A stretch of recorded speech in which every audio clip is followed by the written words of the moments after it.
Hi, beautiful people. I hope you're having a wonderful day. It's Sam again from Elevate Voice, and we are back to our channel, Voice to Change Your Life. Now, today we are going to discuss the main reasons or contributing factors to why you may have lost your voice and or are losing your voice. So, let's dive right in. You are a statement explode like a bomb. I get to push myself to victory. You make me win. So, why do you lose your voice or have you lost your voice? Well, there's a number of different reasons. I'm going to talk about the very common first things that might be happening, what you're doing already, and then we'll talk a little bit more about theory and other reasons why you might be losing your voice.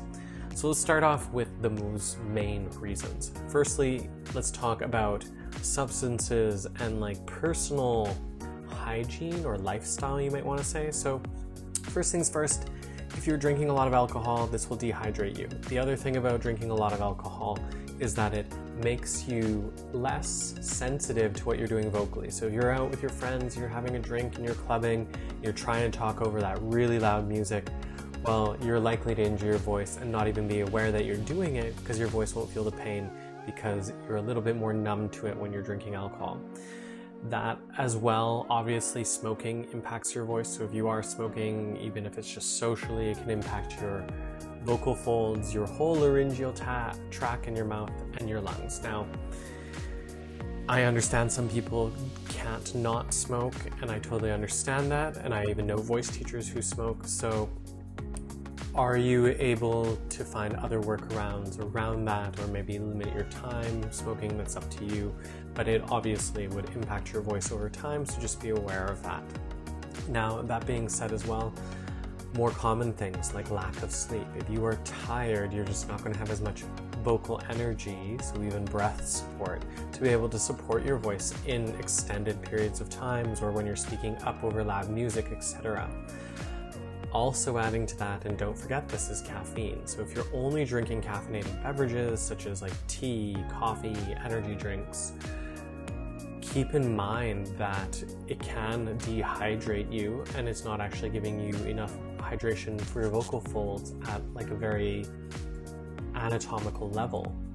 So making sure that you are drinking a lot of water throughout the day, even just sipping at it.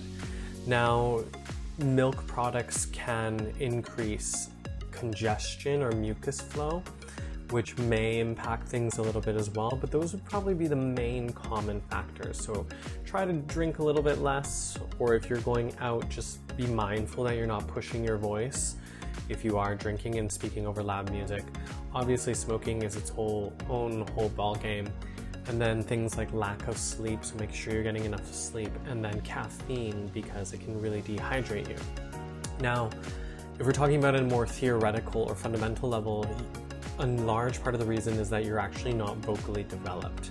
So people just think, oh yeah, I have my voice, it's always here, and we tend to take for granted your voice until you've lost it.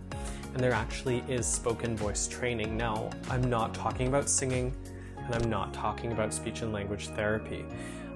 Those are both different, and I have a whole video on that, so you can check out the link and see that video, which I'll be posting later, so keep an eye out for that. But basically, there's spoken voice coaches who help you develop your voice. So how do you reach the back of the theater without yelling, but still being audible and loud and clear?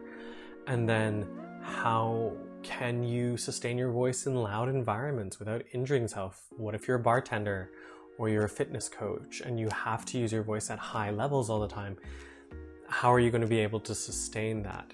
Now, in terms of singing, it's a bit different because the singing demands are much different. It's sustained sound, so you can increase volume and all those different things. There's actually a lot of singers, even opera singers, who have a huge voice when singing, but are actually quite quiet and cannot access the same volume when speaking. So this is why I'm saying you may need to develop your voice in a spoken capacity. Now, this is why people like Hillary Clinton and other politicians have lost their voice, because even though they might have had some spoken voice training, they might even need even more training so they don't lose their voices. And people who commonly lose their voices are singers, teachers, actors, politicians, and lawyers. So basically anyone who's using their voices a lot. And almost all of them, except for actors, unless they're like professionally trained actors, most of them have no spoken voice training. Some of them may have public speaking training, and that's different, but that doesn't really address vocal development. So public speaking training, yes, they'll teach you how to present, but they're not going to deal with the actual voice and how to develop it. So then if you've seen my other videos, there's technical voice exercises, but you also have vocal theory, which we're talking about a bit more. Now, voices are typically quite resilient. So unless you're losing your voice a lot of the time, you probably haven't injured it, especially if you're about a teenager, a mid-early 20s, it's less likely to have injured it. You can injure it, but less likely. So just keep that in mind as well. Now, as for these technical voice issues, yes, you need to develop your voices, but what area or what ways can you do it? So some common factors are a lack of breath support. Again, different than singing. There's a different vocal demand for breath work. Lack of alignment, so your alignment can really impact your voice and your breath, which you can look into another video as well, which I'll link once I post it as well as you might have heavy onsets, so the start of the word when you go apple, apple, you might have heavy onsets, which may also be impacting your voice because your vocal folds are slamming together, which I will discuss in other videos as well. You might also have blockages in your vocal tract and range, whether it's jaw or tongue or soft palate. So there's all these factors that might be part of this. So that is the technical reasons why you might be losing your voice. So lifestyle choices, and then also lacking vocal development, most of which people haven't heard of, and unfortunately they find out about too late. The other reason might actually be a more like psychological, emotional level. So if you've seen my other videos, I've talked about how your emotions impact your body and the voice. If you feel a lack of confidence, or you feel vulnerable, or you feel shame, your voice will tend to shut down. Not everyone's, but most people, I'd say like 99% of people. So just be aware that this can also impact why your voice is getting injured, because even though you're trying to speak out, if you're really stressed or feeling vulnerable or not confident, or you're feeling shame, your body might be shutting down and your message isn't coming out. So even though the more you try and the harder you try, you actually injure your voice. And this is where spoken voice training comes in, the technical aspects, because it's about releasing the body, releasing the channel, and letting the voice come out. Now, this video is more of a theoretical video, so my suggestions would be obviously not so much worry, but dial back on those lifestyle choices. See if you can do a little bit less of them and put yourself through less vocal strain. So again, watching if you're speaking too loud while drinking, are you smoking at the same time and injuring your voice? Are you not having sleep, or you're having too much caffeine? And then maybe look at the subsequent videos on how to develop your voice as well, because that's just going to help over time.